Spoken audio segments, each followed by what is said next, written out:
Recording. Hello.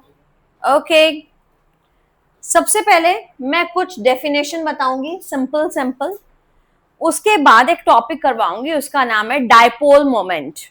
ठीक है, dipole moment का टॉपिक से एक रीजनिंग क्वेश्चन आता है, और अगर एमसीक्यू आता है तो डायपोल मोमेंट से ये क्वेश्चन आता है कि इनमें से सबसे ज्यादा डायपोल मोमेंट किसका है, या increasing order of dipole moment के बारे में लिखो। तो डायपोल मोमेंट और कुछ डेफिनेशंस। तो सबसे पहले लिखो few terms, give heading few terms, या हेडिंग दो bond parameters. Bond parameters, bond parameters. Okay, तो बॉन्ड पैरामीटर में सबसे पहले हम लोग बॉन्ड पैरामीटर लिखेंगे bond length. Bond length number one. Bond parameters में सबसे पहले आ जाता है बॉन्ड लेंथ। बॉन्ड का लेंथ किसको बोलते हैं? Bond length. अगर किसी को याद है चैप्टर 3 से बेटा, तो चैप्टर 3 में याद है हमने कुछ ऐसा बताया था, हम लोग कुछ ऐसा पढ़े थे कि atomic radius are of 3 types, 3-4 types पढ़े थे। Covalent radius, metallic radius, van der Waals radius. यानी एक मतलब बताती हूँ, ये मान लो एक एटम है और ये मान लो एक एटम है। ठीक है, ये मान लो एक एटम है इधर, और मान लो इसके भीतर एक और एटम है। ये क्या हो रहा है, ये एक एटम है और यहाँ पे एक और एटम कर देते हैं कोवैलेंटली बॉन्डेड।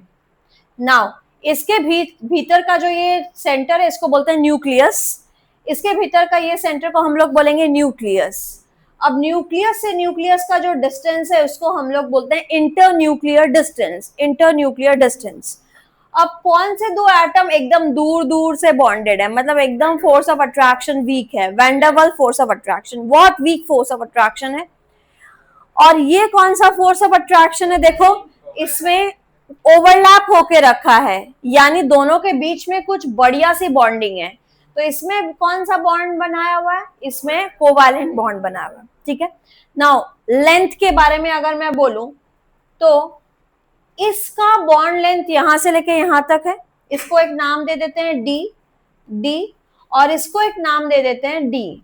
तुम लोग को क्या लग रहा है, दोनों में डी किसका स्मॉलर होगा और किसका ग्रेटर होगा?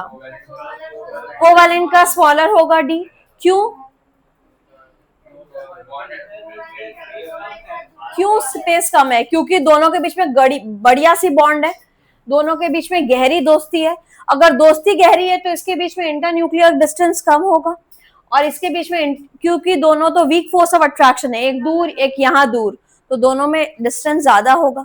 तो बॉन्ड का लेंथ किसको बोलते हैं? तो बॉन्ड लेंथ का डेफिनेशन इसको कंप्लीट करो, इसको दिमाग में रखते हुए बॉन्ड लेंथ लिखो, किसको बोलते हैं, write down. It is the equilibrium distance, it is the equilibrium distance,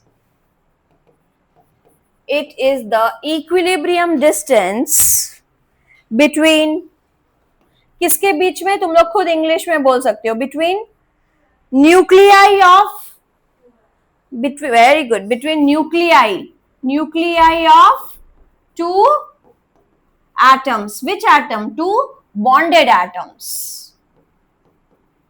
अगर इक्विलिब्रियम वर्ड याद नहीं आए तो भी तुम लोग स्ट्रेट लिख सकते हो, it is distance between nuclei of two bonded atom.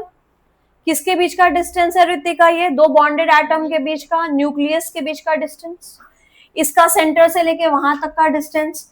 अब किसी का लेंथ बड़ा होता है, किसी का लेंथ छोटा होता है, डिपेंड्स अपॉन, किस पे डिपेंड करती है, उनकी बॉन्डिंग कितनी स्ट्रांग है, उनमें बॉन्डिंग कितनी वीक है, या फिर कितना इलेक्ट्रोनेगेटिव एटम है। काफी सारे फैक्टर डिटरमाइन करते हैं एक बॉन्ड का लेंथ। तो ये बॉन्ड लेंथ कंप्लीट करो। किस में मेजर करते हैं? लेंथ का यूनिट क्या है? मीटर, एसआई यूनिट है। अब देखो एटम्स तो बहुत छोटे होते हैं, मीटर तो बहुत बड़ा यूनिट होता है, तो छोटे यूनिट तो आप पढ़े हो एटॉमिक स्ट्रक्चर में। छोटे यूनिट्स का नाम क्या है? Picometre is the smallest one, वही यूज करेंगे, picometre, Armstrong, nanometer, these are the smaller units we will use in that terms. Meter, हाँ, पीको से तो डेफिनेटली छोटा होता है। हम लोगों ने कितना सारा पढ़ा, फेम्टो, जेप्टो, हेप्टो, बहुत सारे थे, बट हमने पिकोमीटर तक पढ़ा है, वही बेटर है। ठीक है, अब आगे हम पढ़ते हैं दूसरा डेफिनेशन बॉन्ड एंगल का। Write down bond angle. Bond angle, bond angle फटाफट से लिखो। बॉन्ड एंगल किसको बोलते हैं? एंगल बिटवीन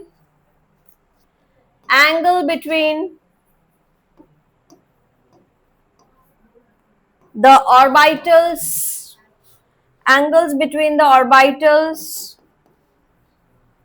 containing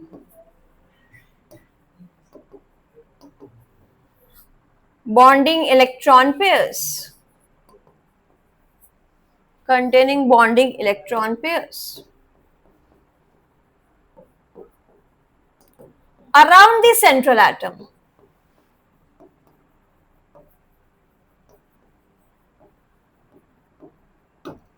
जैसे एग्जाम्पल देती हूँ,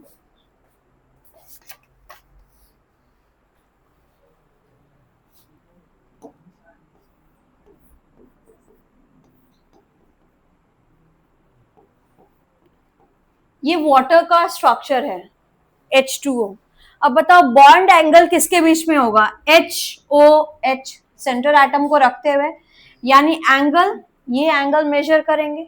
अगर मान लो कोई और स्ट्रक्चर है, मान लो NH3 है, BF3 है, मान लो BF3 ऐसा है, ऊपर एक फ्लोरीन, नीचे एक फ्लोरीन, यहाँ एक फ्लोरीन, तो यहाँ पे या तो ये एंगल मैं बोल सकती हूँ, या तो ये एंगल बोल सकती हूँ, या तो ये एंगल बोल सकती हूँ। तो angle containing the central atom को कंटेन करते हुए दो बॉन्ड के बीच का जो एंगल बनेगा उसको बॉन्ड एंगल बोलेंगे। डेफिनेशन इतना प्रॉपरली लर्न करने का हम लोग को अभी जरूरत नहीं है, समझने का जरूरत है, क्योंकि बॉन्ड एंगल का डेफिनेशन नहीं आता। बॉन्ड एंगल क्या है? तो एंगल बिटवीन ऑर्बिटल्स, ऐसे orbitals containing bonding electron pair bonding, lone pair उसमें कंटेन नहीं होगा। ये नहीं कि हम लोन पेयर को एंगल माप रहे हैं, हम बॉन्डिंग इलेक्ट्रॉन्स को माप रहे हैं कंटेनिंग सेंट्रल एटम, उसमें सेंट्रल एटम जरूर होना चाहिए। तो ये एंगल्स लिख लो, और इसके बीच का एंगल 120 डिग्री के अराउंड है, इसके बीच का डिग्री थोड़ा कम है, 104 के आसपास है। बताऊंगी एंगल कितना है।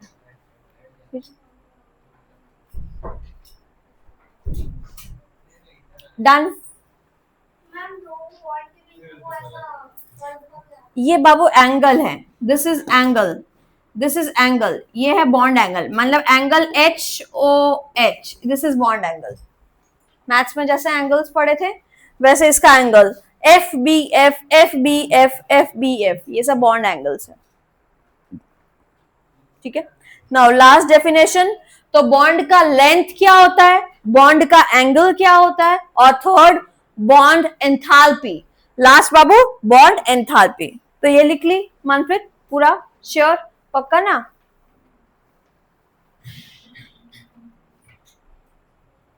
Saumya done. Now write down last third definition, bond enthalpy। bond enthalpy word बड़ा ही टफ लगता है कि क्या आ गया है अब, बट इतना सोचने से नहीं होगा। एंथैल्पी मतलब एनर्जी। बाबू एक बॉन्ड को तोड़ने में एनर्जी लगेगी कि निकलेगी? एक बॉन्ड को तोड़ने में, मान लो एक बॉन्ड है, वेरी गुड, एक बॉन्ड है ए और ए के बीच में एक बॉन्ड है, इसको मुझे तोड़ना है, तो तुमको एनर्जी देनी पड़ेगी। तो बॉन्ड एंथैल्पी मतलब the energy required to break 1 mole of bond. एक मोल बॉन्ड को तोड़ने में जितनी एनर्जी लगेगी उसको बोलेंगे बॉन्ड एंथैल्पी। अब अगर बहुत स्ट्रॉन्ग बॉन्ड है उसमें ज्यादा एनर्जी लगेगी, वीक बॉन्ड है तो कम लगेगी, सिंगल बॉन्ड है तो कम लगेगी, डबल बॉन्ड है तो ज्यादा लगेगी, ट्रिपल बॉन्ड है तो और ज्यादा लगेगी। तो लिखते हैं the energy required to break 1 mole of bond, एक 1 मोल ऑफ बॉन्ड को तोड़ने में जितनी एनर्जी लगेगी उसको हम लोग बोलते हैं इन gaseous state, in gaseous state, in gaseous state, solid state में कभी नहीं तोड़ेंगे, पहले उसको गैस में लेके जाएंगे फिर उसको ब्रेक डाउन करेंगे। जितना स्ट्रॉन्ग बॉन्ड उतना ज्यादा एनर्जी। अब सबसे ज्यादा एनर्जी किसको लगेगी, सिंगल बॉन्ड, डबल बॉन्ड या ट्रिपल बॉन्ड? सिंगल बॉन्ड को कम लगेगी, अगर डबल बॉन्ड है तो उसको ज्यादा लगेगी, ट्रिपल बॉन्ड है सबसे ज्यादा लगेगी ट्रिपल बॉन्ड को तोड़ने में, क्योंकि उसमें एक सिग्मा दो पाई बॉन्ड है, मतलब ट्रिन तीन।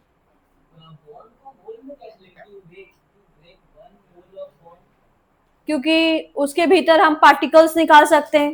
एक मोल में अगर हम लोग तोड़ेंगे 1 मोल ऑफ बॉन्ड, अगर मान लो मुझे 6.022 into 10⁻23 number of bonds break down करने हैं, तो इतना एनर्जी लग रहा है, तो मतलब एक बॉन्ड को तोड़ने में कितनी एनर्जी लगेगी, उस तरह से। ठीक है, मतलब मुझे तो एक स्पेसिफाई करना पड़ेगा ना कि इतने बॉन्ड को तोड़ने में इतनी एनर्जी लग रही है, तो एक को तोड़ने में कितनी लगेगी। अब एक वाटर मॉलिक्यूल है, वाटर एक मॉलिक्यूल तो बहुत कम है, एक पानी का बॉटल में कितने सारे मॉलिक्यूल्स हैं, तो इतने सारे मॉलिक्यूल्स को तोड़ने में इतनी एनर्जी लग रही है, तो एक वाटर मॉलिक्यूल को तोड़ने में कितनी एनर्जी लगेगी। ठीक है, एक पानी के बॉटल में एक मोल पानी तो आराम से होगा। ठीक है, कितने मोल्स होंगे आइडिया नहीं है, बहुत सारे। तो हम लोग का यहाँ पे सब कुछ ज्यादा ज्यादा है, सब कुछ ज्यादा ज्यादा क्वांटिटी में ही है।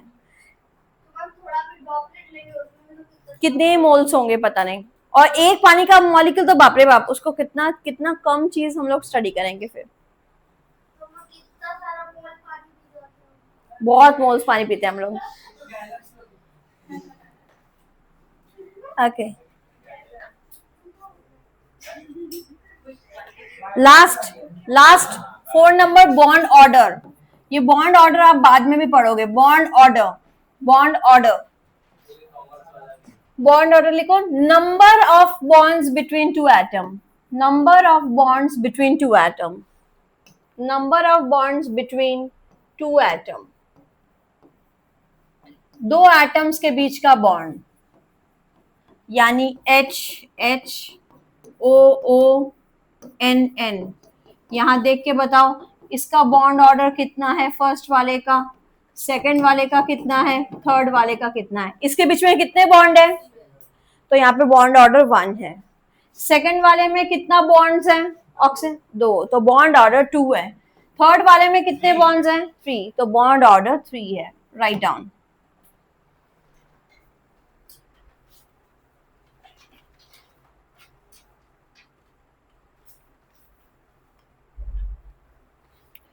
आज क्या थोड़ा डिफिकल्ट पोर्शन करवा दूं, संडे तुम लोग का थोड़ा फ्रेश माइंडेड रहता है।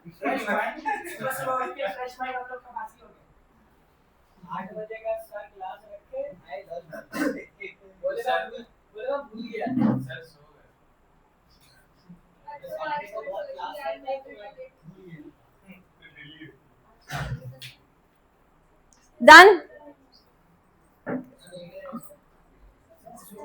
अच्छा, अब हम लोग स्टार्ट करते हैं डाइपोल मोमेंट वाला topic. Let's start the topic of dipole moment. हाँ, हार्ड वाला नहीं है, इजी वाला ही है। इजी वाला, यहाँ पे सब इजी वाले ही हैं, सब बढ़िया टॉपिक्स हैं।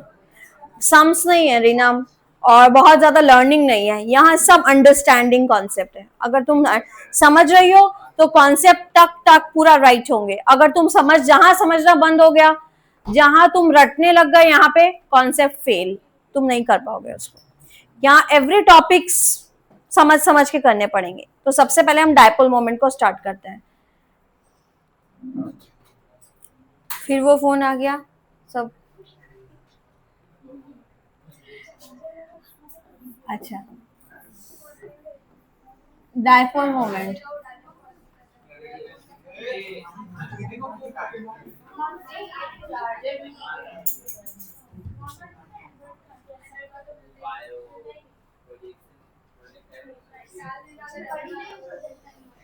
चाहे अविंतिका को तुम एकदम काम में लगा दी।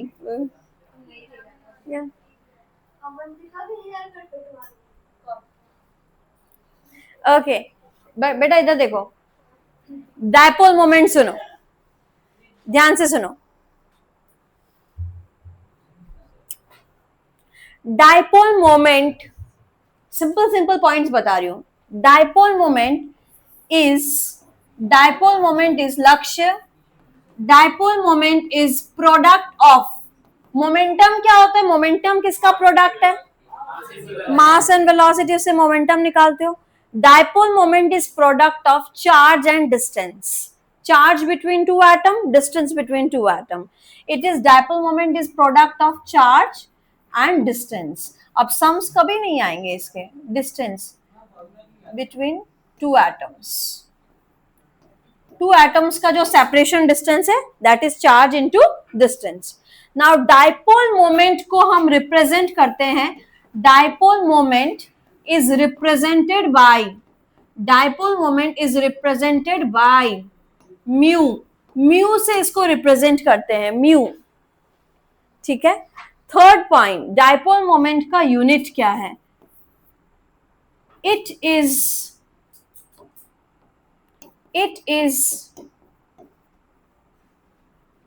represented by, it is denoted by, इसका साइन देखो, it is denoted by cut and a arrow. cut and a arrow. देखो एरो जिधर रहेगा यानी नेगेटिव चार्ज को पॉइंट कर रहा है, जिधर ज्यादा नेगेटिव है उधर एरो रहेगा, और जिधर पॉजिटिव रहेगा उधर कट रहेगा.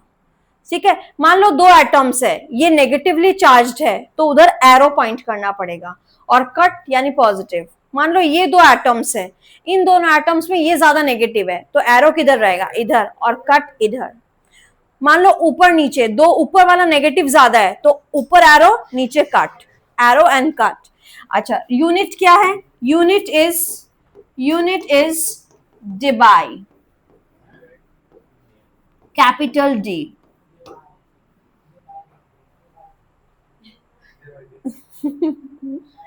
Okay, debye. ठीक है, debye. Okay, now let's discuss the dipole moment of the compounds. किस कंपाउंड का डाइपोल मोमेंट कैसा है?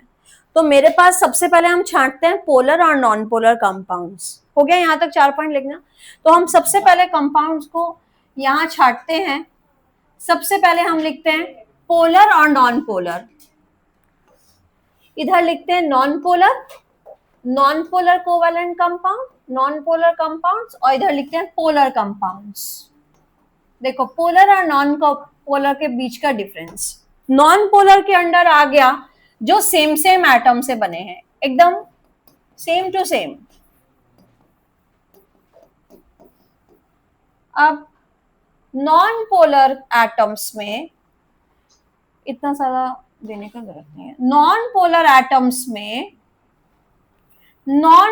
एटम्स में इधर देखो, इधर नॉन पोलर एटम्स में इन दोनों में कोई छीना छपटी नहीं है इस इलेक्ट्रॉन का, क्योंकि ये जितना इलेक्ट्रॉन छीन रहा है इस बॉन्ड से, ये भी उतना ही छीन रहा है, क्योंकि दोनों तो सिमिलर एटम्स है. इसका जो नेचर है इसका भी वही नेचर है. ये भी इलेक्ट्रोनेगेटिव है तो ये बोल रहा है मैं कौन सा कम हूं, मैं भी उतना ही इलेक्ट्रोनेगेटिव हूं. तो लेट भाई, तू जितना इलेक्ट्रॉन टान रहा है मैं भी उतना ही इलेक्ट्रॉन टान रहा हूं, तो कैंसिल आउट. मतलब दोनों में कोई चार्ज सेपरेशन नहीं है क्योंकि दोनों सिमिलर एटम्स है. अब अगर दो सिमिलर एटम्स है तो वो उसको बोलते हैं नॉन पोलर. नॉन पोलर मतलब नो चार्ज.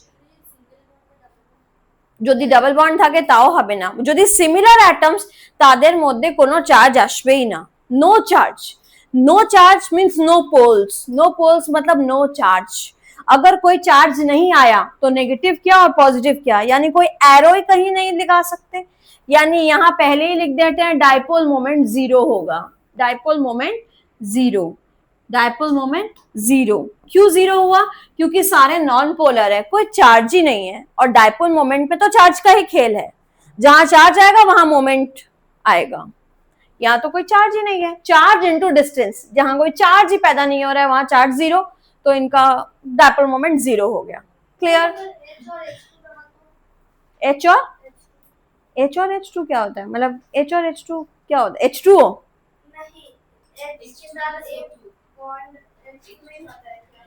मतलब वापस बताओ. H और सिंगल बॉन्ड H2.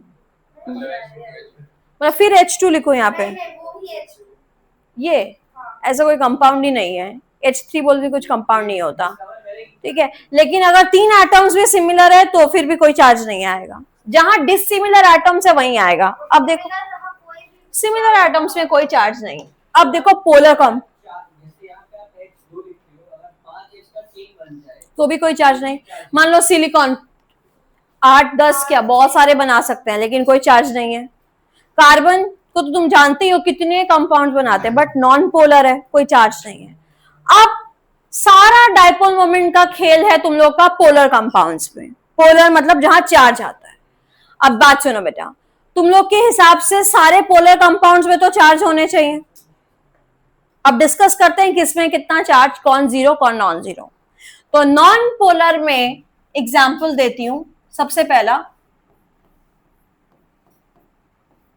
उसके बाद एक एक पकड़ पकड़ के हम लोग अलग अलग से करेंगे। अब देखो दो मैंने डिसिमिलर एटम्स लिखे, डिसिमिलर डिसिमिलर डिसिमिलर डिसिमिलर। अब इन दोनों में फ्लोरीन बड़ा शैतान है, फ्लोरीन बहुत इलेक्ट्रॉन विड्रॉ करता है क्योंकि फ्लोरीन इज बहुत electronegative. Very good Aniket, it is very electronegative. अगर ये बहुत इलेक्ट्रोनेगेटिव है तो इलेक्ट्रॉन अपनी तरफ खींच रहा है, और पूरे पीरियोडिक टेबल में जितने धरती में एटम्स है सबसे बड़ा एलिमेंट कौन सा इलेक्ट्रोनेगेटिव है, फ्लोरीन। फ्लोरीन से ऊपर कोई इलेक्ट्रॉन नहीं टानता, फ्लोरीन सबसे ज्यादा इलेक्ट्रॉन टानता है। तो बताओ ये जो एरो और कट है, इसमें एरो किस साइड जाएगा, एरो इधर जाएगा, और कट किधर जाएगा, कट इधर जाएगा। अच्छा क्लोरीन और इसमें बताओ एरो किधर जाएगा, क्लोरीन की तरफ, कट इधर, ब्रोमीन की तरफ, कट इधर, आयोडीन की तरफ, कट इधर। तो कट्स इधर लगा देते हैं। अब अगर मुझे पूछे इन चारों में ज्यादा मोमेंट किसका है, डायपोल मोमेंट किसका है, तो मैं देखूंगी जो ज्यादा इलेक्ट्रॉन टान रहा है उसमें ज्यादा मोमेंट अराइज करेगा। अब बताओ चारों में कौन ज्यादा इलेक्ट्रॉन टानेगा, जो ज्यादा इलेक्ट्रोनेगेटिव है वो अपनी तरफ ज्यादा नेगेटिव चार्ज टानेगा, इसको ज्यादा पॉजिटिव करेगा। तो नेगेटिव पॉजिटिव करने के कारण इन चारों में डायपोल मोमेंट किसका ज्यादा होगा, इन चारों में डायपोल मोमेंट किसका ज्यादा होगा, HF का ज्यादा होगा। उसके बाद किसका होगा, उसके बाद ये रीजन क्यों हुआ, fluorine is most electronegative element, बहुत इलेक्ट्रोनेगेटिव एलिमेंट होने की वजह से HF का डायपोल मोमेंट सबसे ज्यादा है ना।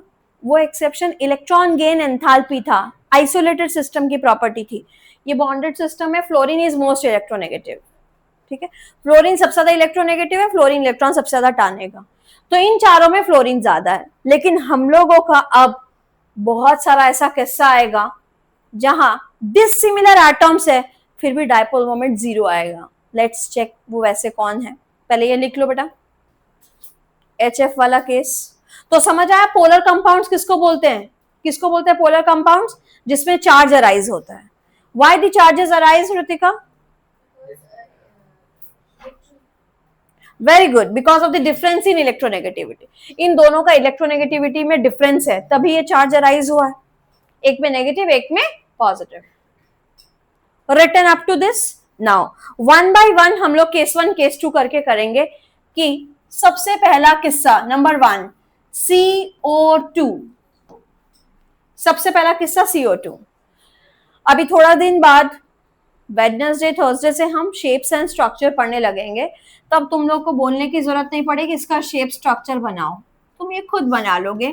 आज मैं तुम लोग को बना दे रही हूँ। CO2 का ऐसा स्ट्रक्चर है, लीनियर स्ट्रक्चर, ठीक है, लीनियर स्ट्रक्चर,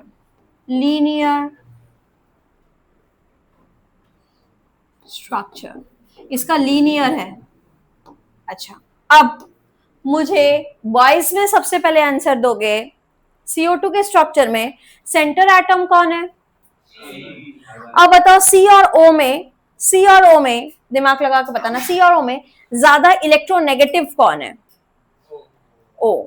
जितना राइट में जाते हैं पीरियोडिक टेबल में उतना ज्यादा इलेक्ट्रोनेगेटिव होता है, यानी कार्बन और ऑक्सीजन में ऑक्सीजन इज ज्यादा इलेक्ट्रोनेगेटिव। तो बताओ कार्बन और ऑक्सीजन में कौन ज्यादा इलेक्ट्रोनेगेटिव बोला? ऑक्सीजन। तो लक्ष्य एरो किधर होगा और कट किधर होगा? तो इधर मैंने एरो लगाया और इधर मैंने कट लगाया, ठीक है। अब गर्ल्स में तुम लोग बताओ कार्बन और ऑक्सीजन में ज्यादा इलेक्ट्रोनेगेटिव कौन है?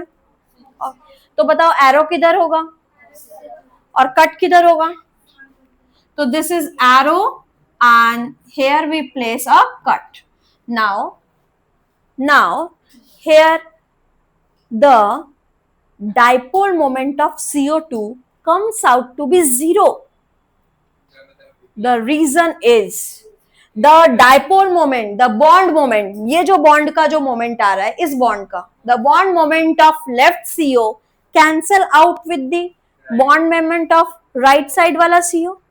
यानी two bond moments are equal but opposite.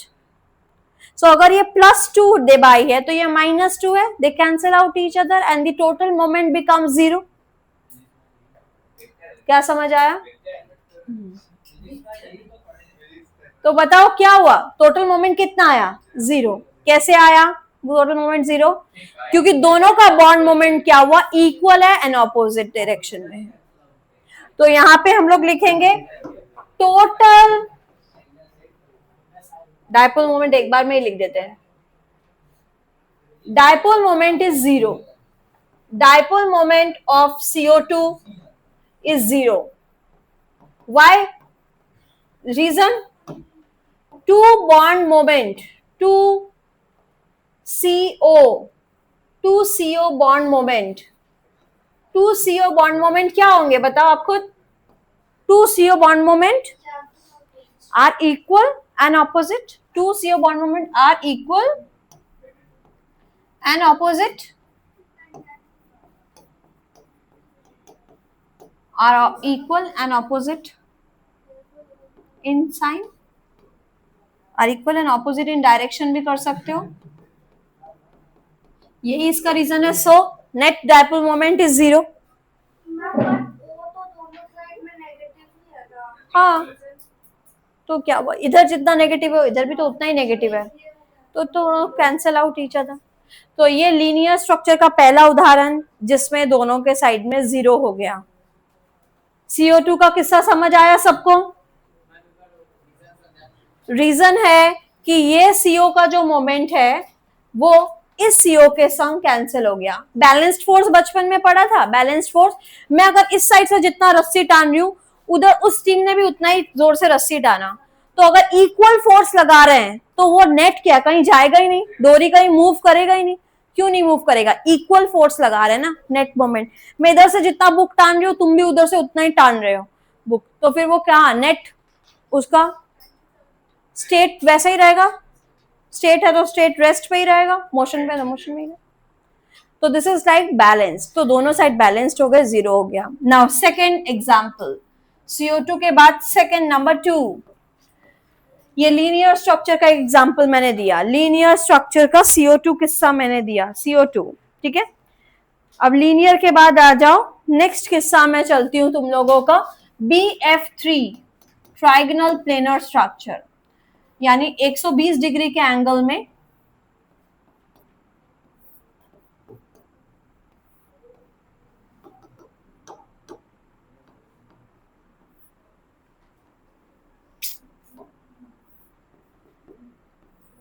इसका शेप है, नीचे लिख देती हूं, ट्राइगोनल प्लेनर। हम लोग थोड़े दिन बाद पढ़ेंगे। ट्राइगोनल प्लेनर का मतलब इनके बीच में 120 डिग्री का एंगल है, सबके बीच में 120 डिग्री का एंगल है, ठीक है। अब मोमेंट में पहले तो मुझे इन तीनों में बी और एफ में अर्पिता, बी और एफ में बताओ मोमेंट किधर ड्रॉ होगा, एफ की तरफ कि बी की तरफ? एफ की तरफ, यानी मोमेंट कुछ ऐसा जाएगा और कट इधर। इन दोनों में बताओ एफ की तरफ। अच्छा, इन दोनों में बताओ एफ की तरफ, यानी सब में एफ की तरफ जा रहा है, एफ की तरफ जा रहा है। अब पता है इसका भी नेट मोमेंट 0 हो गया पुष्कर। क्यों? फिर वही वेक्टर लगा लो तुम लोग अपना दिमाग पे, और मैं अपनी तरफ से केमिस्ट्री के हिसाब से बता देती हूँ। बोल रहा है इन दोनों में कोई का भी 2 का सम चाहे इन दोनों का सम, चाहे इन दोनों का सम, चाहे इन दोनों का sum, cancel out with the third BF moment. मान लो इसका +2 कितना होता है +4, इसका आंसर -4 है, तो +4 -4 कितना 0। ये नीचे ऊपर कोई बात ही नहीं है, मैं ऐसे कहीं कभी ट्विस्ट कर सकती हूँ, इसका स्ट्रक्चर मैं ऐसे भी बना सकती हूँ, 1 2 3 3F ऐसे भी बना सकती हूँ। ठीक है, मुझे ट्रायंगल प्लेनर ज्योमेट्री बनानी है, 3 120 डिग्री के एंगल पे रखनी है, सिंगल बॉन्ड है तो ये रोटेट भी कर सकता है। ठीक है,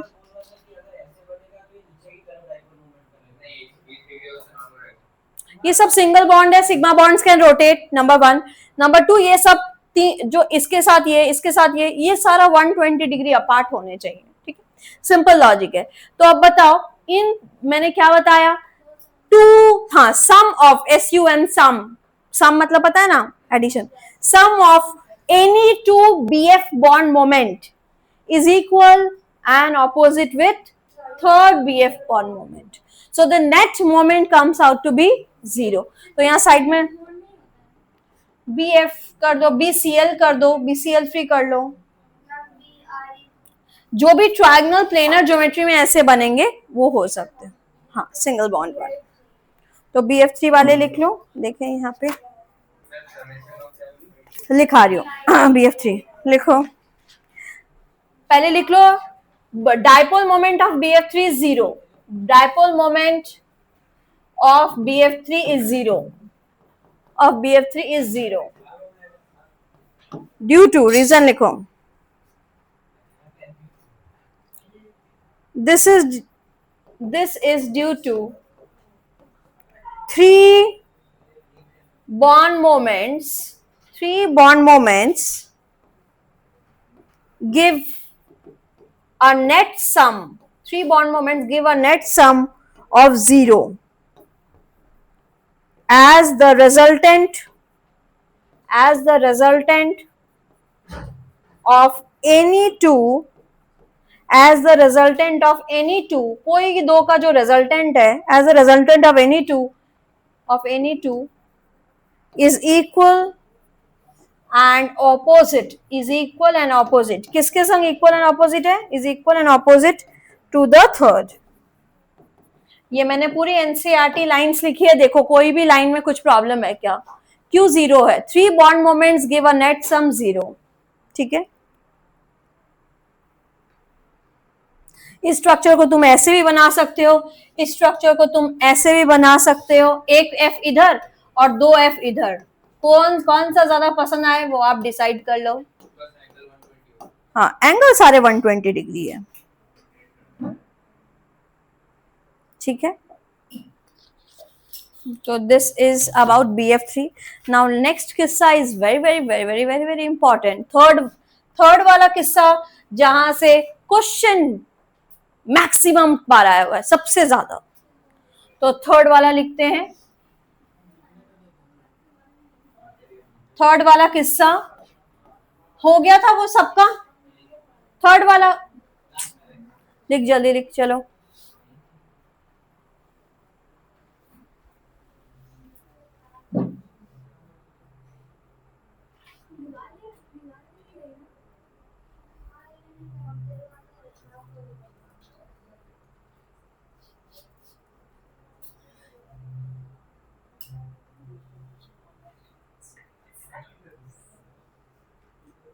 हो गया, आप बता।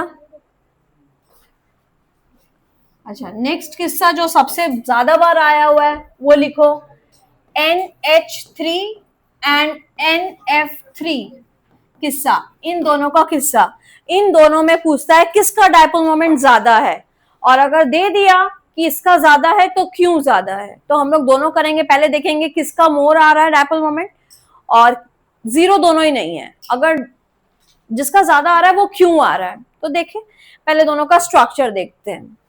दोनों में सेंट्रल एटम नाइट्रोजन है, 3 हाइड्रोजन बनाने पड़ेंगे, 1 2 3, और दोनों में एक क्लोन पेयर होगा, NF3 भी वैसा ही, N 3 ठो फ्लोरीन बना लेना और एक लोन पेयर बना लेना। लोन पेयर को मैं ऐसे सुंदर सा एक लोब दे देती हूँ इसको,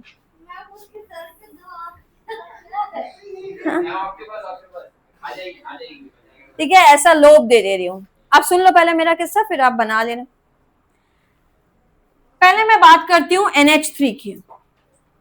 बेटा इधर देखो, ये बॉन्ड मोमेंट, ये बॉन्ड मोमेंट, ये बॉन्ड मोमेंट, इन दोनों में मुझे फैसला करना है एरो किधर जाएगा, कट किधर होगा। और वत्सल, लोन पेयर क्या चार्ज होता है, माइनस की प्लस, माइनस, क्योंकि ये इलेक्ट्रॉन है, तो लोन पेयर भी अपनी तरफ टानता है मोमेंट।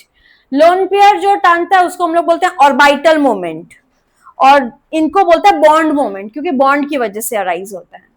बाबू इधर देखो, पहले इसकी बात देखो, नाइट्रोजन और हाइड्रोजन में ज्यादा इलेक्ट्रोनेगेटिव कौन है, नाइट्रोजन, तो bond moment is towards nitrogen, bond moment is towards Ritika, nitrogen, bond moment is towards nitrogen, so all are going towards nitrogen, and also means 3 bond moments are towards nitrogen, up up up.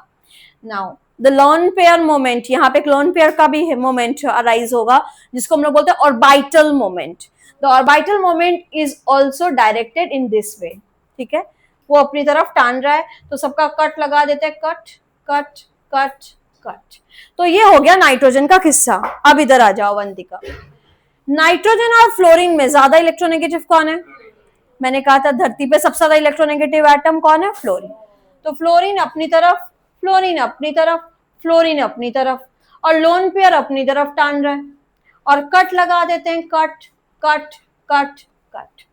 अब क्या इस diagram को देख के बता सकते हो ज्यादा किसका होगा, कम किसका होगा?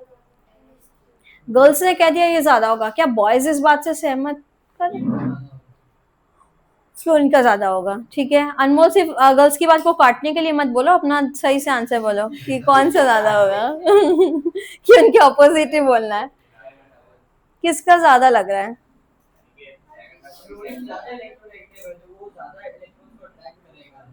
यहाँ पे नेट बात हो रही है, यहाँ कोई अकेली फ्लोरीन की बात नहीं हो रही। अब देखो मैं बताती हूँ, चलो फाइन, इधर देख, चल देखो, सारे मिलके एक साइड फोर्स लगा रहे हैं, ऊपर ऊपर ऊपर ऊपर, सारे 3 bond moment, and also Sahib जो दी, इसको क्या मोमेंट बोलते हैं लोन पेयर का, orbital moment, the orbital moment and the 3 bond moments all are going in one direction, but यहाँ पे 3 bond moments are acting opposite with the orbital moment, यानी एक ऑपोजिट में चला गया, तो बताओ नेट किसका कम हो गया, उसका कुछ कम हो गया, तो किसका मोमेंट ज्यादा आएगा, इसका मोमेंट ज्यादा आएगा। तो यहाँ पे हम इसका स्ट्रक्चर लिखेंगे, दोनों का ही स्ट्रक्चर का नाम है trigonal pyramidal, trigonal pyramidal, trigonal pyramidal structure है दोनों ही, जबकि दोनों का स्ट्रक्चर सेम है, लेकिन एक का मोमेंट लिखा हुआ है NH3NF3, एक का NH, इसका है 0.23 डेबाई और इसका है 1.47 डेबाई। लर्न नहीं करना है वैल्यूज, मैं लिख दे रही हूँ। अब रीजन लिखते हैं क्यों ज्यादा है क्यों कम है। पहले NH3 का बारे में लिखते हैं, NH3 in case of NH3, in case of NH3 comma, the orbital dipole due to, Babu orbital dipole किसकी वजह से आता है? नहीं, the orbital dipole due to lone pair is in the same direction, is in the same direction, किसके साथ same direction हो गया? Very good.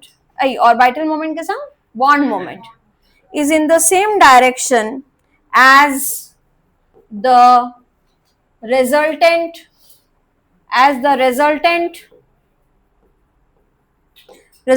dipole moment of NH bond, dipole moment of NH bonds। देखो तो ये line बड़ी कठिन लग रही है क्या? ओ मैंने उल्टा लिख दिया, ये है 1.47 डेबाई और ये है 0.23 डेबाई। देख तो ये लाइंस थोड़ी टफ है कि ठीक है, in case of ammonia the orbital dipole due to lone pair is in the same direction as it resultant dipole moment of NH। Same direction में ऑर्बिटल डायपोल और बॉन्ड मोमेंट्स। जबकि इसमें क्या होगा, in case of NF3 the orbital dipole due to lone pair, the orbital dipole due to lone pair is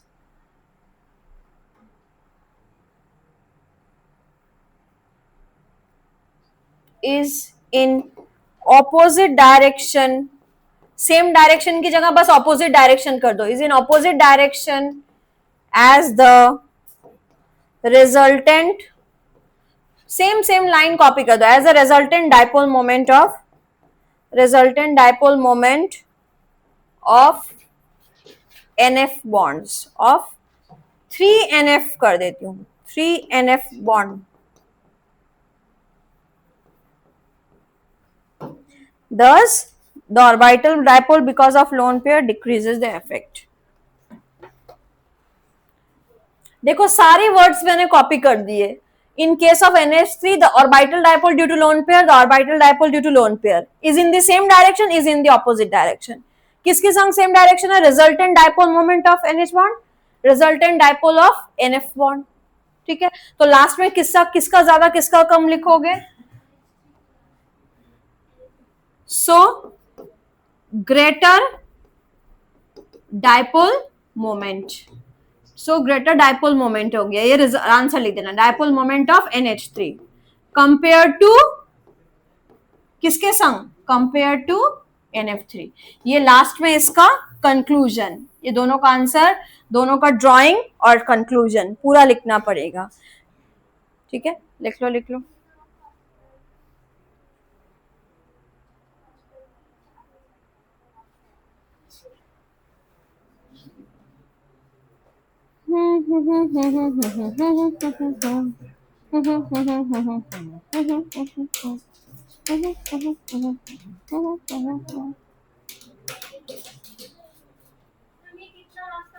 two marks.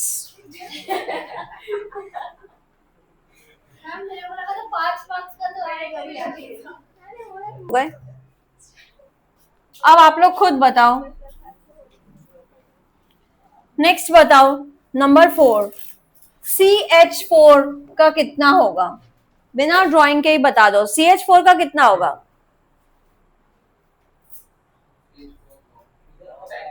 C और H में कोई charge आता है, there is no charge arises between C and H, कोई slight charge आएगा तो भी ये कितना, 0।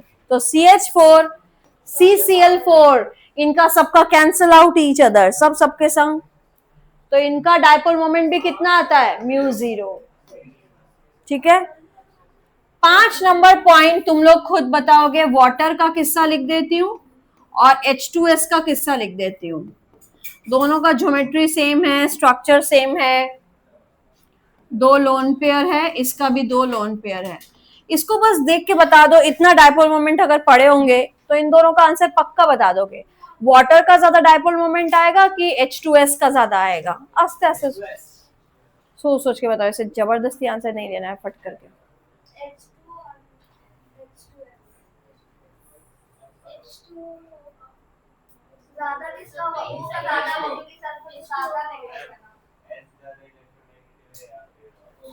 राइट साइड में जाओगे तो इलेक्ट्रोनेगेटिविटी बढ़ती है और नीचे जाओगे तो घटेगी, तो इधर ऑक्सीजन आ रहा है, सल्फर उसके नीचे आ रहा है, oxygen is more electronegative than sulphur, down the group electronegativity decreases. तो बताओ, अब बताओ, वेरी गुड, H2O। तो तुम लोग देखो सोच के दिए, क्या सोच के दिए शिवांगी, बताओ इलेक्ट्रोनेगेटिविटी, क्योंकि ये भी इधर पुल कर रहा है, ये इधर पुल कर रहा है, ये भी इधर जा रहा है, ये भी इधर जा रहा है, लोन पेयर अपनी तरफ टान रहा है, लोन पेयर यानी सब कुछ होने के कुछ डिफरेंस अगर नहीं नजर आए तो देख लो, इलेक्ट्रोनेगेटिविटी डिफरेंस तो है ही, ऑक्सीजन और सल्फर में तो है ही, ज्यादा पुल कौन कर रहा है, ऑक्सीजन, यानी मोर चार्ज सेपरेशन हो रहा है इधर, ज्यादा माइनस, तो बताओ किसकी इलेक्ट्रोनेगेटिविटी ज्यादा है? ऑक्सीजन। तो डायपोल मोमेंट किसका ज्यादा होगा? इसका। Reason, oxygen is more electronegative directly, हाँ, इज मोर इलेक्ट्रोनेगेटिव। ठीक है, तो डायपोल मोमेंट में ये सारे पॉइंट्स आप लोग को जो जो मैंने बता दिए वो याद रखना।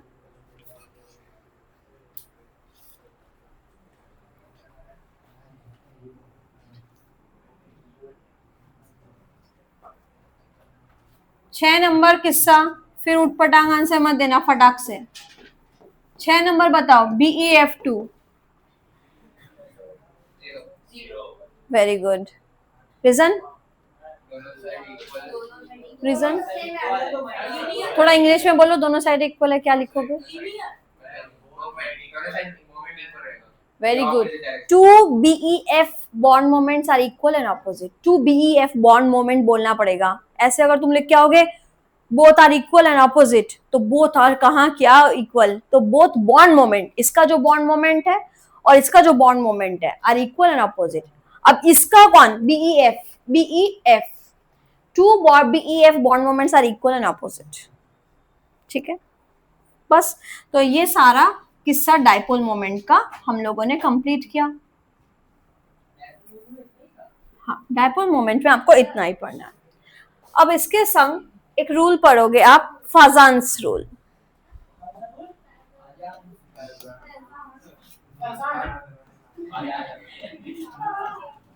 इस रूल से बहुत कम, छोटा सा ही फाजान्स रूल है, ज्यादा कुछ नहीं है। जैसे एक कोई भी बॉन्ड 100% प्योर आयोनिक नहीं होता। बाबू, अगर मान लो मैं नमक का बात करूं, NaCl का बात करूं, CaCl2 का बात करूं, LiI का बात करूं, कोई भी बॉन्ड 100% आयोनिक नहीं होता। उसमें कुछ परसेंटेज ही हो कोवेलेंट बॉन्ड अराइज करता है, कोवेलेंट परसेंटेज अराइज करता है। No bond is perfectly ionic, no bond is perfectly covalent. तो कितना परसेंट कोवेलेंट है उसमें, कितना ज्यादा कोवेलेंसी है, वो रूल बताया फजान्स ने कि एक आयोनिक बॉन्ड में कितना कोवेलेंसी है, कितना ज्यादा कोवेलेंट कैरेक्टर है, वो इसने बताया। एग्जाम्पल, अब फजान्स रूल ऐसे कोई रूल भी नहीं पढ़ना, हम लोग को बस सिंपल क्वेश्चंस को आंसर देने के लिए फजान्स रूल पढ़ना पड़ेगा। सुन लो फजान्स रूल, अगर जिसको फटाफट फजान्स रूल पढ़ना है, फजान्स rule directly about covalent character, about covalent character. Covalent character के बारे में अगर किसी को जानना है कि एक बॉन्ड में कितना कोवेलेंसी ज्यादा है, किसमें कम है, तो वो फजान्स रूल बताता है। तो फजान्स रूल के अकॉर्डिंग कोवेलेंट कैरेक्टर, कोवेलेंसी किसकी ज्यादा है? कोवेलेंट कैरेक्टर उसकी ज्यादा है, मैं डायरेक्टली प्रोपोर्शनल से बता रही हूं, चार्ज बाय साइज। ये charge of cation by size of cation directly proportional to charge and size of anion। यानी ये पहले लिख लो, कोवेलेंट कैरेक्टर किसका ज्यादा होगा? Charge of cation divide by size of cation, या directly proportional to charge and size of अनायन।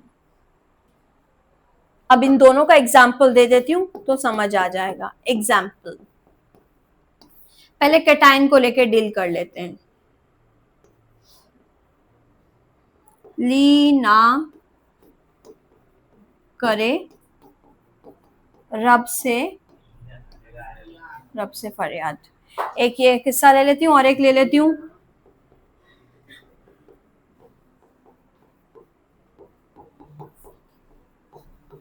देखो, मैंने दो किस्सा लिया है, एक में मैंने कैटायन को बदला है, एक में मैंने एनायन को बदला है। इसमें कैटायन कौन सा है? Lithium, sodium, potassium and blah blah blah. अब बताओ, ली ना करे रब, इनमें सबसे बड़ा कौन है, लीना या उधर रब? बिगर साइज कौन है? रब। बिग साइज कौन है? रब। RB, rubidium. अब सबसे बड़ा कौन है? आरबी। अगर वो सबसे बड़ा साइज है कैटायन का इधर, साइज सबसे अगर बड़ा है तो कोवेलेंट कैरेक्टर सबसे कम होगा। साइज बड़ा कैटायन का, कोवेलेंसी कम। साइज लिथियम का सबसे छोटा, छोटा साइज कोवेलेंसी ज्यादा, यानी इनमें सबसे ज्यादा कोवेलेंट कैरेक्टर होगा इसका, फिर इसका, फिर इसका, क्योंकि साइज बढ़ रहा है। 400 सबका सेम ही है, Li 1 plus 1 plus 1 plus 1 plus. अब इधर आ जाओ, साइज में ही समझ जाओगे। अब इधर एनायन बदला है, एनायन में fluorine, chlorine, bromine, iodine, size किसका ज्यादा है? आयोडीन का। सबसे छोटा कौन है? लेकिन देखो यहां साइज बढ़ेगा, कोवेलेंसी बढ़ेगी। एनायन में उल्टा है, एनायन का साइज ज्यादा, कोवेलेंसी ज्यादा। तो बताओ नीचे वाले किस्से में, वापस बता रही हूँ यूरेनियम, तुम लिख रही थी साइज ऑफ एनायन, एनायन का साइज ज्यादा, कोवेलेंसी ज्यादा।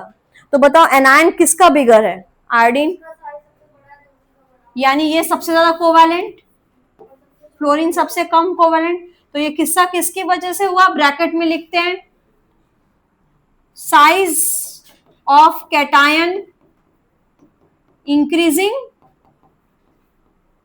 Covalency decreasing. साइज बढ़ेगा, कोवेलेंसी घटेगी। और जबकि इसमें क्या है? Size of anion increasing, size of anion increasing, covalency increasing. क्या किस्सा समझ आया फजांस रूल? बस इतना ही पढ़ना है फजांस रूल।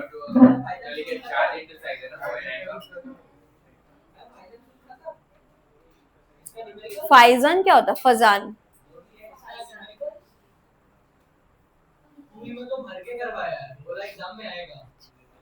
लेके आना कॉपी।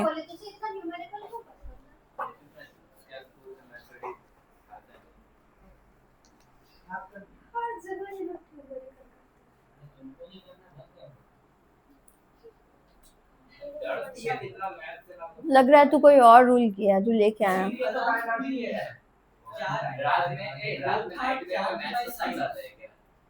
तो ये क्या है?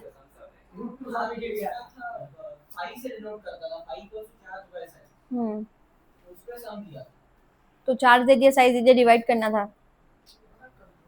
तो बस कोवेलेंसी निकल जाएगा और कुछ नहीं आएगा। देगा यही, कॉम्पिटिटिव एग्जाम्स में भी हो या यही देता है कि इंक्रीजिंग ऑर्डर बताओ कोवेलेंट कैरेक्टर का, डिक्रीजिंग ऑर्डर बताओ।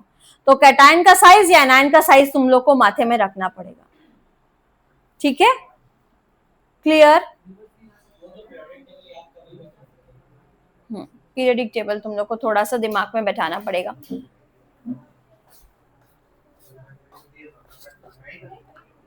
अच्छा अब सुनो,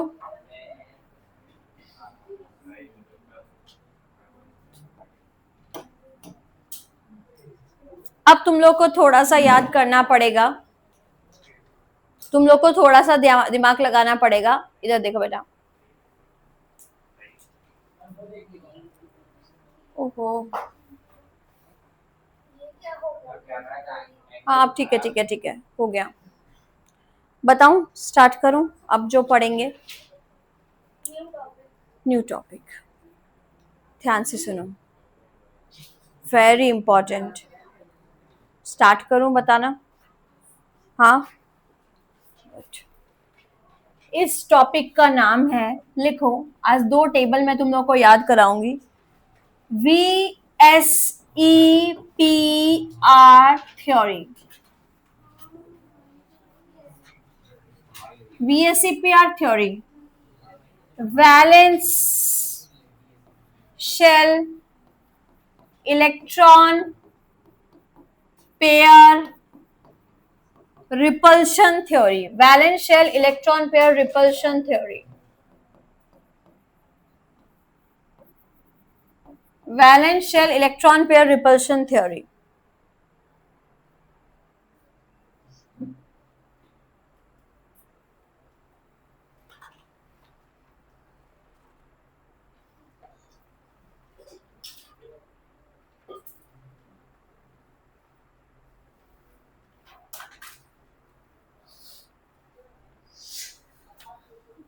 बोलूं,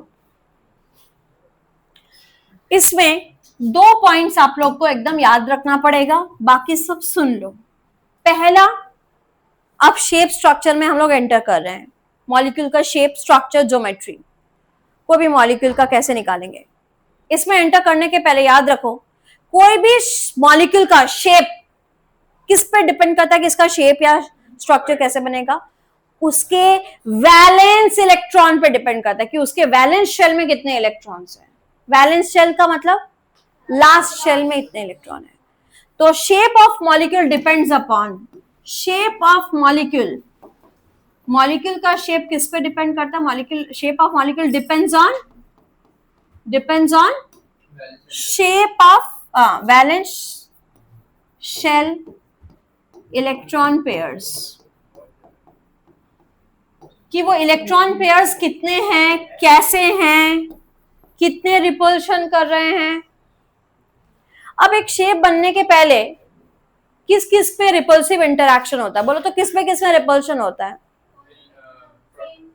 इलेक्ट्रॉन के बीच में रिपल्शन होता है, प्रोटॉन के बीच में क्या होता है, अट्रैक्शन, प्रोटॉन इलेक्ट्रॉन के बीच में अट्रैक्शन होता है। तो एक मॉलिक्यूल जब बनेगा तो रिपल्सिव इंटरैक्शन अगर कम है और अट्रैक्टिव इंटरैक्शन ज्यादा है तो ही वो मॉलिक्यूल बन पाएगा, स्टेबल बनेगा। लेकिन रिपल्सिव इंटरैक्शन है बहुत ज्यादा तो वो मॉलिक्यूल एग्जिस्ट ही नहीं करता, हमने शायद नाम ही नहीं सुना उनका, वो मॉलिक्यूल धरती पे ही नहीं है अगर रिपल्शन बहुत ज्यादा है। तो जो भी हम मॉलिक्यूल का नाम पढ़ते हैं O2, O3, ये सब में अट्रैक्शन हो रहा है तभी वो मॉलिक्यूल जिंदा है, बनते हैं, नाम पढ़ रहे हैं, स्टेबल है। लेकिन रिपल्शन ही ज्यादा है तो वो होंगे ही नहीं, हमने कभी नाम ही नहीं सुना उनका। वो शायद बनने की कोशिश की होंगे लेकिन बन नहीं पाए। क्यों मॉलिक्यूल नहीं बन पाए, क्योंकि रिपल्शन बहुत ज्यादा है। तो शेप मॉलिक्यूल उन्हीं पे डिपेंड करता है, लास्ट इलेक्ट्रॉन पे। अब सेकंड पॉइंट जो अलग से एमसीक्यूज में पूछा जाता है कि रिपल्शन सबसे ज्यादा किस में है, इलेक्ट्रॉन आपस में रिपल्शन करते हैं। अब सुनो कितने टाइप के इलेक्ट्रॉन्स होते हैं, यहां पहले देख के बताओ, मुझे बताओ, मैंने जो दो गोले गोले लिखे हैं, दो डॉट डॉट लिखे हैं, वो कैसे इलेक्ट्रॉन है। आमिर, ये एक लोन पेयर है और ये लोन पेयर है। अच्छा, ये बॉन्ड पेयर इलेक्ट्रॉन, ये यानी ये इलेक्ट्रॉन इसको पसंद नहीं करता बिकॉज इलेक्ट्रॉन, ये इलेक्ट्रॉन इसको नहीं पसंद करता क्योंकि इसके भीतर इलेक्ट्रॉन, ये इलेक्ट्रॉन इसको नहीं पसंद करता क्योंकि इलेक्ट्रॉन, यानी सारे इलेक्ट्रॉन एक दूसरे को पसंद नहीं करते। लेकिन सबसे ज्यादा किसमें दुश्मनी है, ये इससे दुश्मन है, ये इससे दुश्मन है, ये इससे दुश्मन है। लेकिन सबसे बड़ी दुश्मनी किसके बीच में है, द दुश्मनी is highest in the most कड़क दुश्मनी is present in lone pair, then lone pair, bond pair, last bond pair। रीजन देखो क्यों लोन पेयर आपस में सबसे ज्यादा रिपल कर रहे हैं। ये लोन पेयर का गार्जियन कौन है, अकेला ऑक्सीजन। इस लोन पेयर का गार्जियन कौन है, अकेला ऑक्सीजन। जिसका गार्जियन सिर्फ एक ही जन उसको संभाल के रखा है, वो थोड़ा ज्यादा फैल के रहेगा, बदमाशी करेगा। ये भी थोड़ा फैल के रहेगा, बदमाशी करेगा। अब दोनों बदमाश दोनों फैल के रह रहे हैं और आपस में भी नहीं पट रही है, तो दोनों में झगड़ा ज्यादा होगा क्योंकि वो भी फैल रहा है, वो भी फैल रहा है और दोनों में टकरार हो रहा है। तो लोन पेयर में आपस में बहुत रिपल्शन। जबकि इस बॉन्ड पेयर की बात करो, इसके गार्जियन कौन कौन है, इसके ऑक्सीजन भी है, हाइड्रोजन भी है। इसका गार्जियन कौन है, ऑक्सीजन भी है, हाइड्रोजन भी है। तो इसको दो जन संभाल रहे हैं, इसको भी दो जन संभाल रहे हैं। तो ये कम फैल के रह रहा है, कम जगह ऑक्यूपाई कर रहा है। तो नेक्स्ट जो झगड़ा होगा इसके और इसके बीच में होगा क्योंकि ये तो फैलना चाह रहा है। It is under 1 nuclei but it is under 2 nuclei. उसके बाद ये, और सबसे कम झगड़ा ये भी दो जन के अंडर है, ये भी दो जन के अंडर है, तो इनके बीच में सबसे कम झगड़ा। तो द मोस्ट झगड़ा is present in between lone pair because lone pair occupy more space in more जगह in occupy more space, so the repulsion is more, and this lone pair has only one nuclei, it is under only one nuclei, एक ही तो nucleus है इसके अंदर oxygen का। जबकि ये देखो दो जन उसको संभाल के रखा है, तो उसको पैक करके रखा है, अरे नहीं झगड़ा नहीं करना, हम लोग को बॉन्ड बनाना है। तो सबसे ज्यादा किसके बीच में युद्ध होता है, लोन पेयर। लिख लो फटाफट, very very important this point. हाँ लिखना पड़ेगा।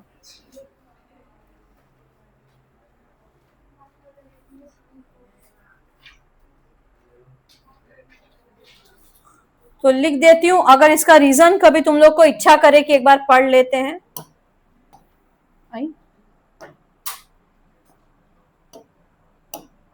इसका रीजन लिख देती हूं।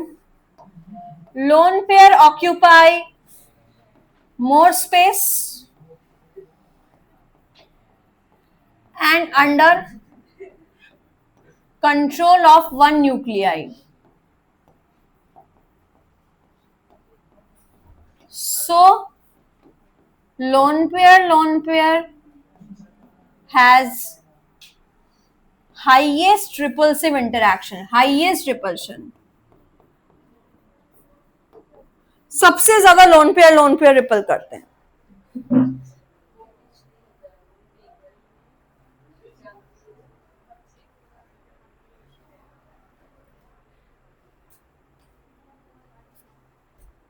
हो गया, ठीक है।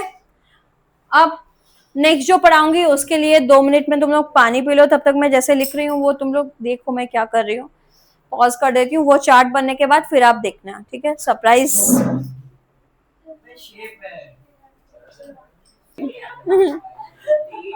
Okay, now this is a chart with no lone pair geometry, no lone pair। जिस स्ट्रक्चर में लोन पेयर नहीं होंगे उनका ज्योमेट्री ऐसे बनेगा, अभी बनाएंगे। नंबर 2, जिसका 2 इलेक्ट्रॉन पेयर उसको हम लोग बोलते हैं लीनियर। जिसका 3 electron pair trigonal planar. 4 tetrahedral. 5 TBP, shortcut TBP. 6 again 2 3 4 5 6 very good. 3 5 6 octahedral. 2 5 TBP. 3 4 tetrahedral. 6 2 linear. 3 5 6 3 planar. 4 6 octahedral. 5 4 3 2 linear. तो 2 लीनियर 3 प्लानर स्ट्रक्चर है, trigonal planar. 4 tetra. 5 TBP. 6 octahedral, ठीक है। उनका देखो सजावट कैसे होगा इलेक्ट्रॉन का। जिसका 2 इलेक्ट्रॉन पेयर है, सेंट्रल एटम बीच में रहेगा, एक इधर एक इधर, यानी इधर एक पेयर ऑफ इलेक्ट्रॉन, इधर एक pair of electron. Linear structure है, लीनियर। ये है बीच का एटम, सेंट्रल एटम। ये है साइड का एक, इधर साइड का एक। देखो ट्राइगोनल प्लेनर कैसे होगा। ट्राइगोनल प्लेनर मतलब एक बीच का एटम जो अभी BF3 बनाए थे, और 3 120 डिग्री के दूरी पे। लीनियर में ये इसका एंगल पता है कितना होगा, 180 डिग्री लीनियर है। और इसके बीच का एंगल बताओ, 120 डिग्री। ये साइड का बी, साइड सराउंडिंग, ठीक है। नाउ टेट्राहेड्रल, देखो टेट्राहेड्रल का कैसे ज्योमेट्री है। ये ए, ठीक है, 109.5 डिग्री, 109.5। तो लीनियर ऐसे बनाना है, ट्राइगोनल प्लेनर ऐसे बनाना है 120 डिग्री की दूरी पर। टेट्राहेड्रल ऐसे बनाना है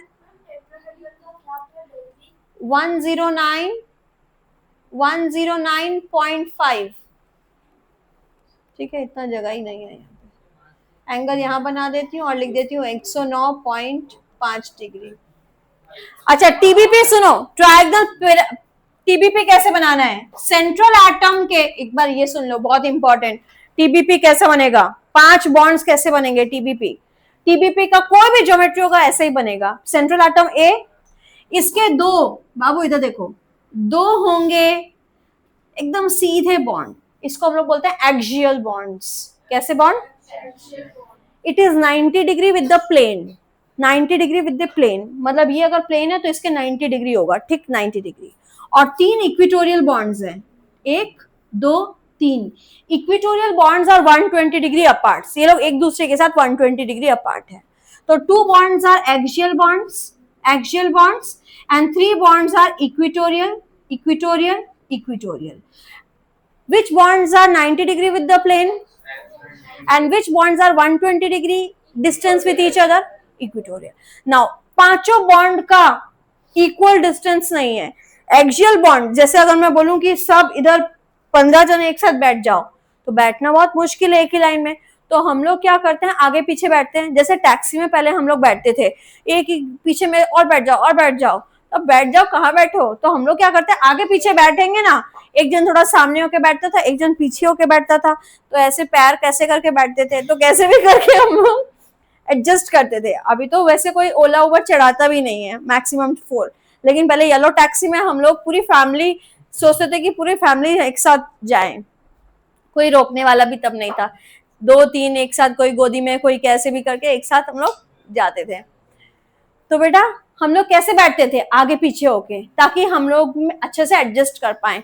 तो यहाँ पे पता है एडजस्ट कौन किया, इधर एडजस्ट किया एक्सियल बॉन्ड। एक्सियल बॉन्ड बोला उफ बहुत धक्का धुक्की है, मैं थोड़ा सा इलांगेटेड हो जाता हूं, तो ये क्या हुआ, थोड़ा longer bonds, axial bonds are slightly longer, थोड़ा फैल गया, तो मिनिमाइज रिपल्शन कम करने के लिए। अगर इन सबके संग होता तो बहुत इलेक्ट्रॉन का रिपल्शन होता, तो ये थोड़ा चौड़ा हो गया, लंबा हो गया, ताकि इनके साथ धक्का धुक्की कम हो, इनके साथ इलेक्ट्रॉन के संग लंबा धक्का धुक्की कम हो। तो which bonds are slightly longer, why they are longer? To prevent, minimize repulsion तो अभी भी हो रहा है लेकिन मिनिमाइज। अच्छा, name 2 types of bond found in TBP, axial and equatorial. Which bonds are 120 degree with each other? Equatorial. Which bonds are axial bonds? Which are 90 degree with the plane. ठीक है, और इनमें सराउंडिंग एटम्स बना देती हूँ, B B B B B. अच्छा, इनमें कौन से ये तीनों एक जैसे और ये 90 डिग्री, ठीक है, दिस इज टीबीपी। और लास्ट, हाँ, EQ, इक्वेटोरियल, इक्वेटर का जो स्पेलिंग होता है इक्वेटोरियल। अच्छा लास्ट सुनो, ऑक्टाहेड्रल कैसे होता है, ए के ऑक्टाहेड्रल देख लो, बाद में सोचोगे, इसका 2 हाथ, ऊपर एक नीचे एक, सब सेम प्लेन पे है, ठीक है, 6 हैंड्स।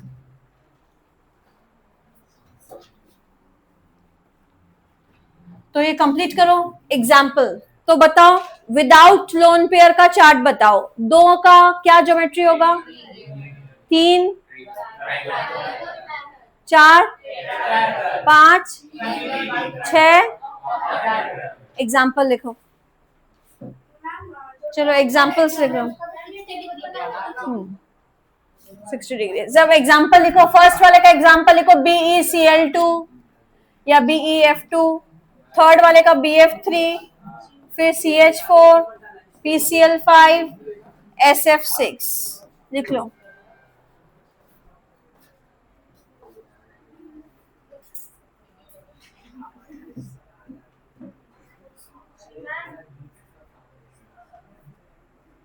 बोलो,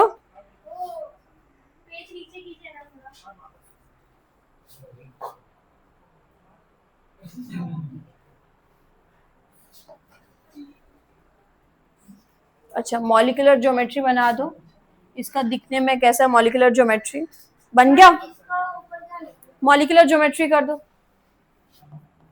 यही सेम यहाँ पे करना चाहिए था, मुझे लगा जगह नहीं होगा इसलिए मैंने अलग कॉलम में कर दिया।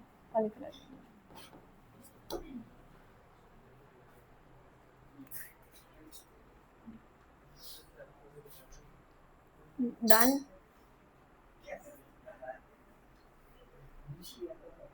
सेकंड सरप्राइज है, सेकंड टेबल है, उसमें तुम लोग संग उसमें देखते रहोगे कि मैं क्या करूंगी, उसमें पीछे बातचीत नहीं होना चाहिए। अच्छा, इस टेबल में लिख लो table with no lone pair. अब सेकंड टेबल में विथ लोन पेयर, इसमें लोन पेयर नहीं था, सब बॉन्ड पेयर्स ही हैं, एक भी लोन पेयर नहीं होंगे इस स्ट्रक्चर में।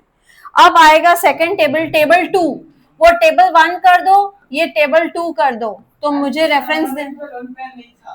हाँ नहीं था, वही तो बोल रही हूँ, इसमें है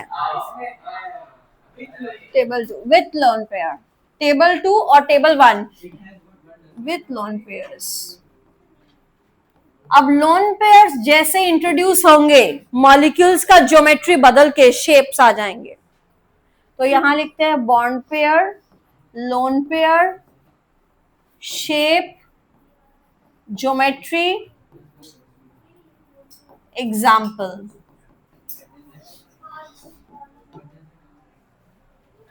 bond pair, lone pair, shape, shape और ज्योमेट्री में बस बनाना नहीं है कुछ। Bond pair 2 1 2 2 2 3,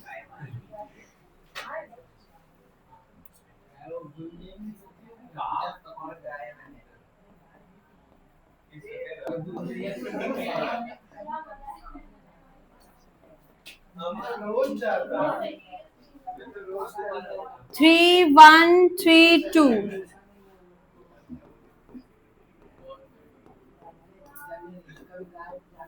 Write down fast.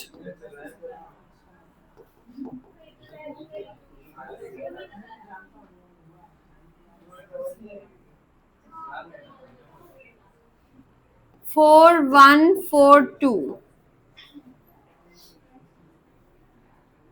4 1 4 2 4 1 C song 4 2 square planar.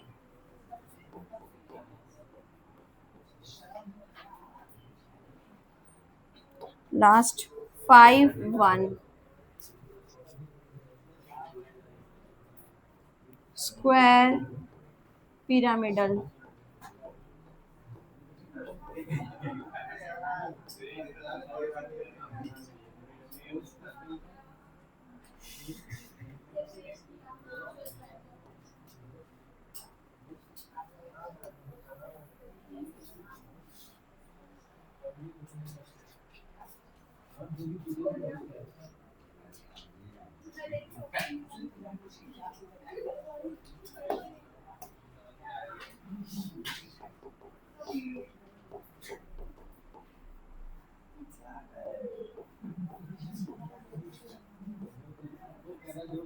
अच्छा, ज्योमेट्री वाला तुम लोग थोड़ा मुझे हेल्प कर दो, ज्योमेट्री वाला हेल्प कर दो। रीनम से स्टार्ट करती हूँ। रीनम, रीनम इधर देखो, 2 + 1 3 का ज्योमेट्री बताओ। अभी पढ़ी थी, trigonal, planar, very good. Aniket 2 + 2 बताओ। टेट्राहेड्रल, 4 का टेट्राहेड्रल। अच्छा, पुष्कर 2 + 3 TBB। नेक्स्ट शाइबजोत 3 + 1 4 का answer tetrahedral. Next Sonu 3 + 2 TBP। Next Vatsal 4 + 1। Next Lakshya 4 + 2 octahedral. Next 5 + 1 octahedral. Next वीर 6 + 1 ये वहां पे लिखवा दूंगी। इसको बोलते हैं पेंटागोनल बाइपिरामिडल। ये एनसीईआरटी में भी नहीं है, pentagonal bipyramidal, PBP, pentagonal bipyramidal. ठीक है, फटाफट लिखो। हाँ, पूरा चार्ट लिखना पड़ेगा।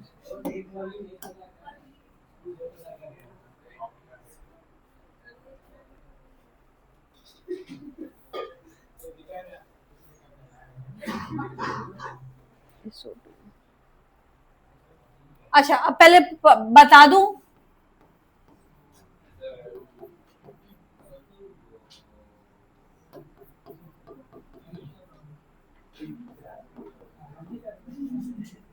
सुन लो पहले।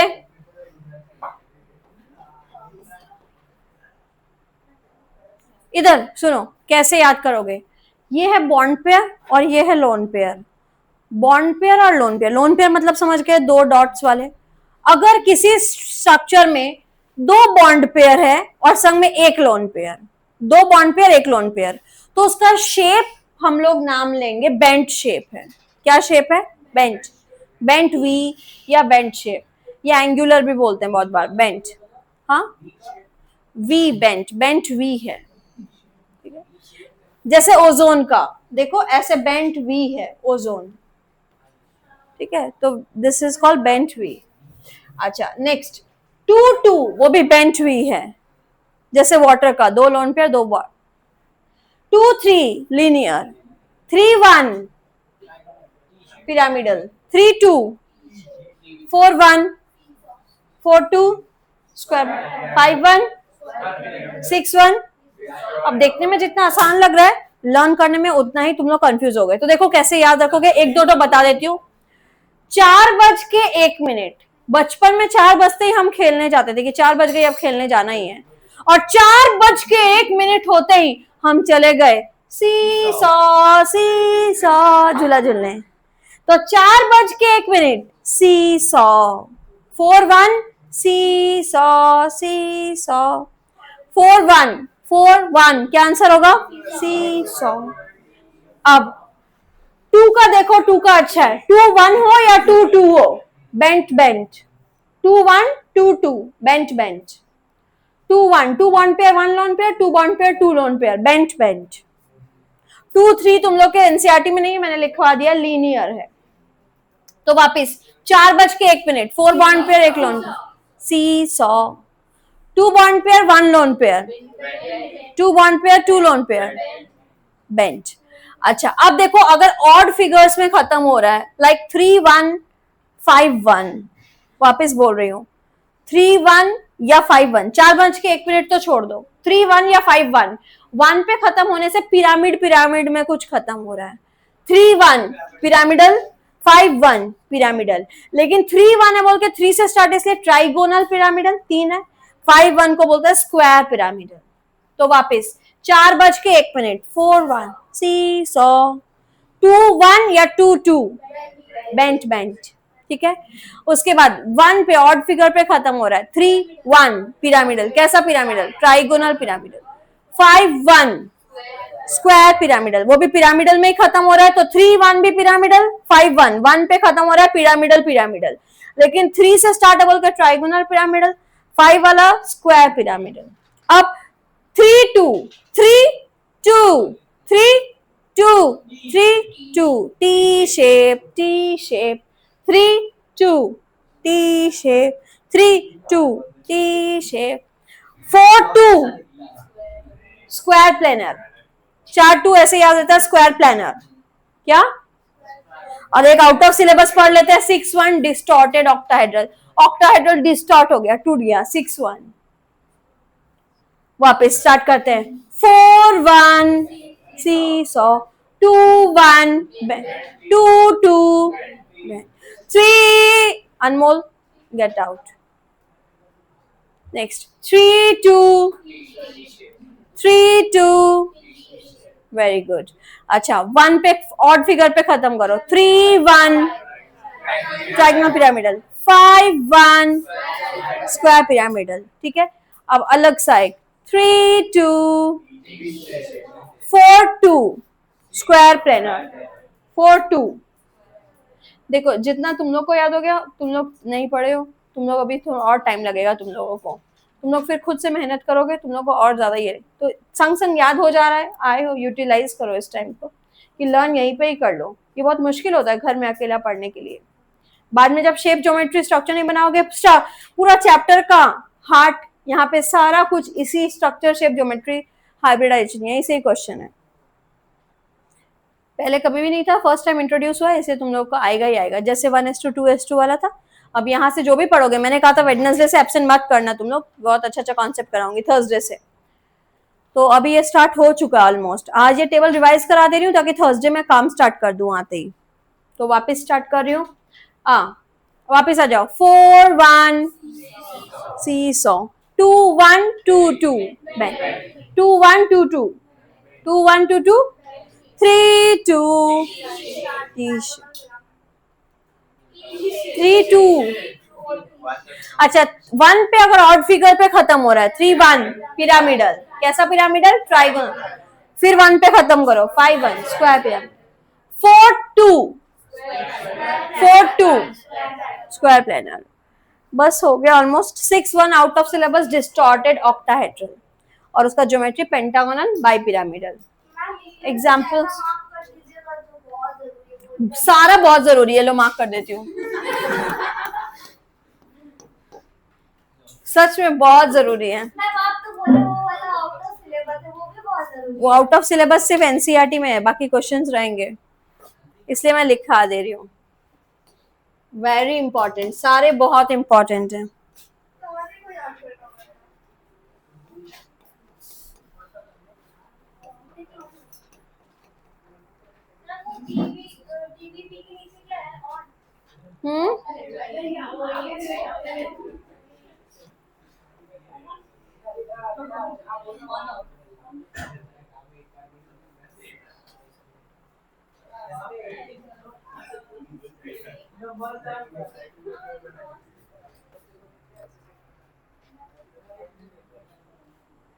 अब सुनो,